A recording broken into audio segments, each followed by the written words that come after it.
I grew up on the southeast side of Detroit. I was raised on the intersections are like Gratiot and Van Dyke. And I went to Detroit Public Schools from, I guess, pre-K through 8th grade. And after 8th grade, I was awarded a scholarship to the Roper School, and I went to Roper all through high school. After high school, I went to the University of Notre Dame, where I earned both my bachelor's in English and my law degree. I definitely could read better than other kids, but I think I was just more aware of issues and the importance of our time not being wasted and us being able to learn. And in fact, in middle school, my middle school principal said that I was the leader of a rebellious force and I had to be stopped at any cost. The capacity of gifted students is so enormous that if they are fostered in a way that allows them to reach their potential and allows them to really grow their abilities and their intellect, there is no ceiling. By the same token, if you have those abilities and that intellect and it's not recognized and it's not honored, it can be truly devastating. The Roper School is a pre-K through 12th grade private independent school here in Southeast Michigan. We serve a gifted community, and our focus is really on not just the academic growth of our students, but the social and emotional health of our students. So it's a holistic approach to educating children. You may at one moment see a child that is having an intellectual conversation with you about global warming, and then within seconds, can throw a tantrum because, someone took a ball from them or something like that. And you can see that play out in the same moment. And the precocity really has to do with they're just kind of beyond their years.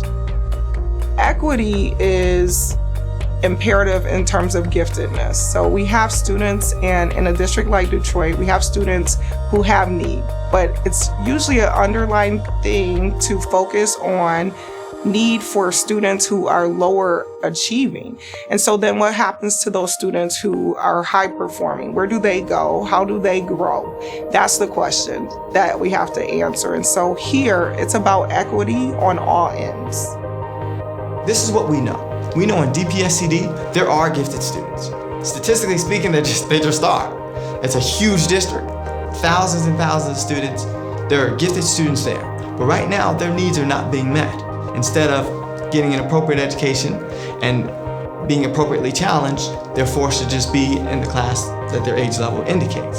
So I think that helping the teachers, be able to better identify what these gifted students look like, and they do look different, but they're indicators more so than not, as well as helping them understand that teachers can do little things in their classroom and help meet the students' needs. Just that acknowledgement that this student may have more abilities, and an attempt to meet those needs in the various ways that the Roper School teachers do every day can make just that much more of a difference. A Matter of Equity started as part of our 75th anniversary celebration. So we held a symposium where we brought together public school, private school, university educators, philanthropists from the city of Detroit together to talk about underserved gifted students, mainly in Detroit. And we brought educators in from the university community to help us learn more about this underserved population.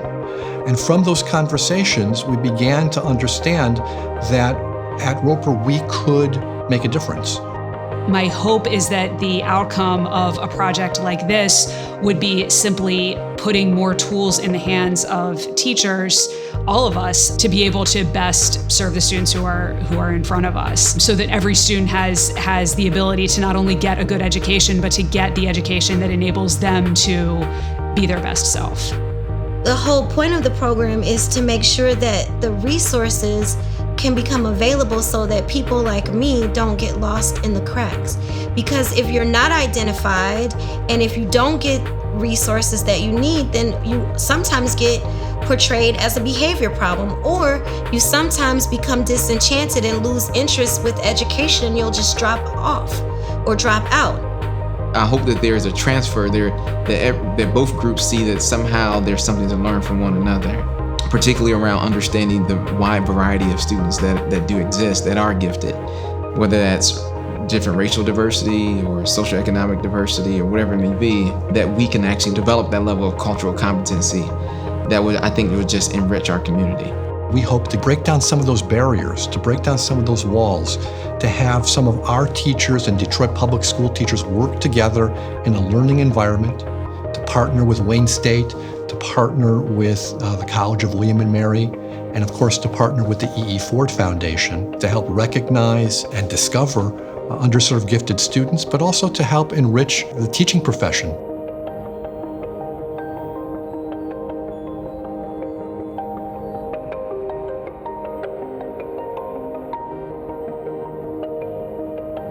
The opportunities, really that's what it's about. Expanding opportunities, creating equity, and pulling from the diversity that our students here in Detroit Public Schools Community District have.